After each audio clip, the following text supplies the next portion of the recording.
नमस्कार मित्रों, स्वागत है आप सभी का सनातन राइजिंग की एक और नई वीडियो में। तो भारत का इतिहास बहुत ज़्यादा ऐतिहासिक लम्हों से भरा हुआ है। इसमें सबसे बड़ा जो ऐतिहासिक लम्हा मैं मानता हूँ वो 1980 से आता है, जब बीजेपी पार्टी बनी थी, बीजेपी पार्टी की स्टार्टिंग हुई थी।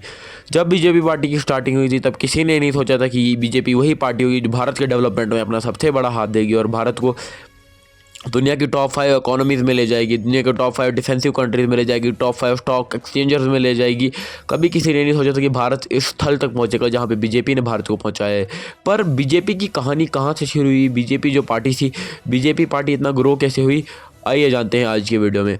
सबसे पहली बात जिस वजह से बीजेपी का ग्रो होना हुआ वो था जो उन्होंने स्टैंड लिया राम जन्मभूमि के लिए। राम जन्मभूमि का मामला 1990s में बहुत ज़्यादा बढ़ गया था। जब देश की रूलिंग पार्टी तब कांग्रेस थी, वो तक भारत देश के साथ खिलाफ हो गई थी राम जन्मभूमि की। वो नहीं चाहती कि राम जन्मभूमि मामले में हिंदुओं की जीत हो, हिंदू पक्ष की जीत हो। तब बीजेपी ने हिंदू पक्ष का सपोर्ट किया था।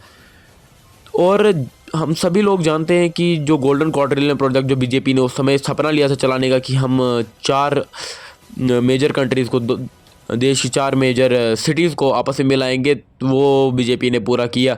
उसके बाद भी बीजेपी को तब सपोर्ट नहीं मिला और फिर आते हैं अब 21st सेंचुरी में पहुंचते हैं। जब बीजेपी की सरकार बनी तो बीजेपी ने स्वच्छ भारत अभियान जैसे बहुत सारे प्रोजेक्ट चलाए, बहुत सारी चीज़ें चलाई, भारत को स्वच्छ करने में अपना बड़ा हाथ दिया। उन्होंने एक स्वच्छ भारत का सपना देखा। गांधी जी का जो सपना, जो उनके खुद कांग्रेस के लोग पूरा नहीं कर पाए, जो उनके लोग पूरा नहीं कर पाए, जो उनका खानदान पूरा नहीं कर पाया, वो मोदी जी ने पूरा किया। मतलब कि सबके सपने पूरे करने के लिए मोदी जी ही लगे हुए हैं। और आगे चल के अगर आए तो प्रधानमंत्री जन धन योजना, कौशल विकास योजना, सारी योजनाएं मोदी जी ने बनाई। और अंत में तो यही एक बात आ जाती है कि मोदी जी ने जो देश के लिए किया है, जो बीजेपी देश के लिए कर रही है, उसके बाद अगर हम हिंदू उनकी खिलाफत करने की सोचें तो हम एकदम बेवकूफ़ निकलेंगे, हम एकदम बेवकूफ़ होंगे। हम सभी को बीजेपी को अच्छे से सपोर्ट करना चाहिए, जैसे कि बीजेपी ने हम हिंदुओं को सपोर्ट किया।